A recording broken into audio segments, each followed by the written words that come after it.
السلام علیکم 10 کلاس مطالعہ پاکستان کے لیکچر کے ساتھ آپ کو کتاب کے ساتھ حاضر ہوں۔ آپ کو یہ کتاب سامنے رکھ کے پڑھنا ہے بیٹا، کیونکہ یہ لانگ کوسچن چل رہے ہیں۔ آپ کا چیپٹر نمبر 1 تاریخ پاکستان حصہ 2، اس کے کافی سارے شارٹ کوسچن بھی ہو گئے ہیں۔ ایک لیکچر اور ہے شارٹ کوسچنز کا۔ لانگ کوسچن آج آپ کا ہے میاں محمد نواز شریف کے دور حکومت۔ ان کے 2 دور حکومت کے بارے میں اس کتاب میں ذکر ہے۔ پہلا دور حکومت تھا نومبر 1990 سے جولائی 1993 تک کا۔ دوسرا دور حکومت ہے فروری 1997 سے اکتوبر 1999 تک۔ آج آپ کا جو لیکچر ہے وہ پہلے دور حکومت کے بارے میں ہے کہ انہوں نے پہلے دور حکومت میں کیا کیا کام کیے تھے۔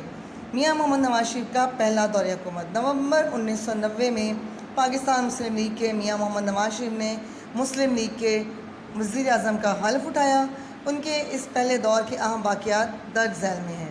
سب سے پہلے زرعی پالیسی بنائی، اس کا اعلان کیا۔ نواز شریف حکومت نے کسانوں کی حالت کو بہتر کرنے کے لیے 1991 میں 1991 میں زرعی پالیسی کا اعلان کیا، جس کے لیے 10 کروڑ روپے مختص کیے گئے یعنی ریزرو کر دیے گئے۔ نجکاری کمیشن کا کیا؟ نجکاری ہوتا ہے ایک پرائیویٹائز کر دینا۔ بہت سی انہوں نے کمپنیوں کو، بہت سے اداروں کو پرائیویٹائز کر دیا تھا، کیونکہ بزنس مین تھے تو بزنس کو انہوں نے کافی پروموٹ دیا۔ 1991 میں ہی حکومت نے نجکاری کمیشن کے قیام کا اعلان کر دیا۔ اس سے سرکاری بینکوں اور مالیاتی اداروں میں اصلاحات کی گئیں، یعنی ان میں نئی ریفارمز لائی گئیں۔ پرائیویٹ شعبے میں بینک قائم کرنے کی حوصلہ افزائی کی گئی۔ پرائیویٹ بینک اسی زمانے میں شروع ہوئے ہمارے یہاں۔ کچھ بینک اور دیگر ادارے نجکاری کمیشن کے ذریعے فروغ کر دیے گئے، اور جس سے قومی خزانے پر مثبت اثرات مرتب ہوئے، یعنی پرائیویٹ لوگوں کو یہ بیچ دیے گئے بینک کہ پرائیویٹ لوگ جو ہیں اس کو چلا لیں۔ آگے ہے جی صوبوں کے درمیان پانی کی تقسیم کا معاہدہ۔ صرف ہمارا انڈیا کے ساتھ معاہدہ نہیں، آپس میں صوبوں کی بھی تقسیم کا معاہدہ ہوتا ہے، کیونکہ ہمارے سارے جتنے صوبے ہیں ان میں دریا نہیں بہتے ہیں، بلکہ پانی ڈیوائیڈ کر کے دیا جاتا ہے۔ پاکستان کے 4 صوبوں کے درمیان دریائے سندھ کی پانی کی تقسیم پر تنازع چل رہا تھا۔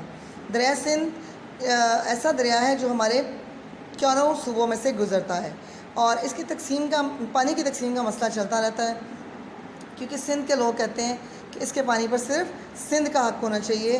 تو اس جھگڑے کو حل کرنے کے لیے حکومت کی کوششوں سے صوبوں کے درمیان ایک معاہدہ طے پایا، جس سے پانی کی تقسیم کا تنازع ختم ہو گیا، تنازع جھگڑا۔ اس کے بعد ہے بیت المال کا قیام، جو ہمارے نبی پاک صلی اللہ علیہ وسلم کے زمانے میں اور ہمارے خلفائے راشدین کے زمانے میں بھی چل رہا تھا۔ نواز شریف حکومت نے 1992 میں ایک صدارتی آرڈیننس کے ذریعے، صدارتی آرڈیننس یعنی صدر سے ایک آرڈیننس پاس کروایا، اور اس کے ذریعے بیت المال قائم کیا۔ بیت المال کیا ہوتا ہے کہ جس میں صاحب استطاعت لوگ، جن کو اللہ پاک نے مال و دولت سے نوازا ہے، وہ غریبوں کے لیے، ان کی مالی مدد کے لیے پیسے جمع کرواتے تھے۔ ایک ادارہ قائم کیا تھا جس میں، اور اس کے ذریعے پھر غریب لوگوں کی مدد کی جاتی تھی۔ تو انہوں نے ایک ایسا ادارہ قائم کیا تاکہ غریب لوگوں کی مالی مدد کی جا سکے۔ اعانت کا مطلب ہوتا ہے مدد کرنا۔ خارجہ پالیسی، نواز شریف حکومت نے اپنی خارجہ پالیسی میں کئی مثبت تبدیلیاں کی۔ افغانستان میں قیام امن کے حوالے سے افغانستان کے مختلف لیڈروں سے مذاکرات کر کے قیام امن کی خاطر افغانستان میں امن قائم کرنے کے لیے مختلف گروہوں میں صلح کروانے کی پالیسی جاری رکھی۔ مسئلہ کشمیر کے حل کے لیے بھارت کو باضابطہ دعوت دی گئی، لیکن مذاکرات بامقصد نہ ہو سکے۔ بھارت کبھی بھی ٹیبل ٹاکس پہ اچھی بات نہیں کرتا۔ پاکستان کی ہر حکومت نے ان کو ٹیبل ٹاکس کی دعوت دی، یعنی بیٹھ کر بات کرنے کو کہا، لیکن وہ اس بات پر کبھی بھی راضی نہیں ہوئے۔ بیٹھ بھی جاتے تھے تو بھی بے مقصد ہی وہ ہمیشہ میٹنگز ختم ہوئی۔ 1992 میں بھارت میں انتہا پسندوں نے بابری مسجد کو منہدم کیا، تو پاکستان کی قومی اسمبلی نے قرارداد مذمت پاس کی۔ حکومت پاکستان نے امریکہ اور دنیا کے دوسرے ممالک کے ساتھ اچھے تعلقات قائم کرنے کے لیے بھرپور کوششیں بھی کیں۔ امریکہ نے عراق پر حملہ کیا تو حکومت پاکستان نے محتاط پالیسی اختیار کی، کیونکہ ایک طرف امریکہ تھا جو ہمیں مالی مدد دیتا ہے، دوسری طرف عراق تھا جو کہ ایک مسلمان ملک ہے۔ تو پاکستان اس معاملے میں بالکل خاموش رہا، کسی ایک ملک کے حق میں نہیں بولا دونوں میں سے، کیونکہ کسی ایک کے حق میں بولنا ہمارے لیے ہر طرح سے نقصان دہ تھا۔ اس کے بعد ہے عوامی منصوبے۔ نواز شریف حکومت نے عوامی فلاح و بہبود کے لیے تعمیر وطن پروگرام، خودکار روزگار اسکیم، موٹر وے پروجیکٹ اور یلو کیب اسکیم جیسے عوامی منصوبے شروع کیے جو کافی کامیاب ثابت ہوئے۔ عوامی منصوبے چلانے کا مقصد ہوتا ہے عوام کی بھلائی کے لیے کام کرنا تاکہ عوام کو روزگار میسر آ سکے۔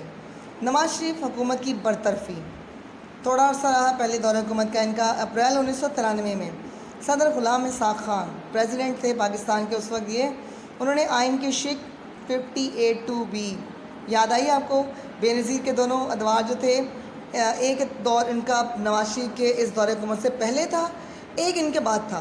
یہ 4 باریاں ان کی ایسے لگی تھی، پہلے بے نظیر، پھر نواز شریف، پھر بے نظیر، پھر نواز شریف، اور 58(2)B شق لگائی گئی جس میں ان پہ کرپشن کا الزام لگا کر ان کی حکومت کو برطرف کر دیا گیا، اور ان کی یہ والی جو پہلی حکومت تھی یہ تقریباً 2.5 سال چلی۔ مسٹر بلک شیخ مزاری کو نگران وزیر اعظم بنا دیا گیا۔ جب کسی حکومت کو ختم کیا جاتا ہے، اسمبلیاں ڈیزالو کی جاتی ہیں، تو ایک نگران وزیر اعظم بنایا جاتا ہے تاکہ جب تک انتخابات نہ ہو جائیں اور عوام دوبارہ سے اپنے نمائندے منتخب نہ کر دیں تب تک حکومت اچھے طریقے سے چلتی رہے۔ مسلم لیگ نے صدر کے فیصلہ کے خلاف سپریم کورٹ میں اپیل کر دی کہ یہ غلط ہم پہ الزام لگا ہے۔ سپریم کورٹ نے صدر کے احکامات کو مسترد کرتے ہوئے میاں نواز شریف کی حکومت کو بحال کر دیا۔ انہوں نے کہا نہیں ٹھیک ہے جی، آپ صحیح کہہ رہے ہیں، صدر کو یہ الزام آپ پہ نہیں لگانا چاہیے تھا۔ مگر صدر غلام اسحاق خان اور میاں نواز شریف کے درمیان اختلافات شدت اختیار کر گئے، یعنی اس کے بعد اختلافات اور زیادہ بڑھ گئے۔ بالآخر میاں نواز شریف نے جولائی 1993 کو وزارت عظمیٰ سے استعفیٰ دے دیا، یعنی وزیر اعظم کی حیثیت سے انہوں نے خود ہی استعفیٰ دے دیا جولائی میں۔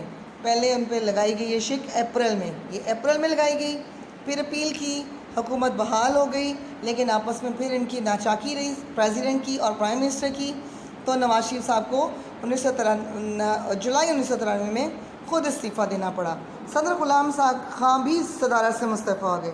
معین قریشی نگران وزیر اعظم بنے اور پھر نئے انتخابات کا اعلان کر دیا گیا۔ ٹھیک ہے، یہ نواز شریف کا پہلا دور حکومت ہے۔ انشاءاللہ آپ اگر کتاب سامنے رکھ کے یہ لیکچر دیکھیں گے سنیں گے تو آپ کو سمجھ آ جائے گا، اور دوسرا دور حکومت انشاءاللہ کل کے لیکچر میں ہوگا، اور پھر آپ کے اس کے بعد اس چیپٹر کے میرے خیال ہے کہ 2 یا 3 ابھی بھی لانگ کوسچن رہتے ہیں، وہ بھی انشاءاللہ مکمل ہو جائیں گے۔ ٹھیک ہے بیٹا، السلام علیکم۔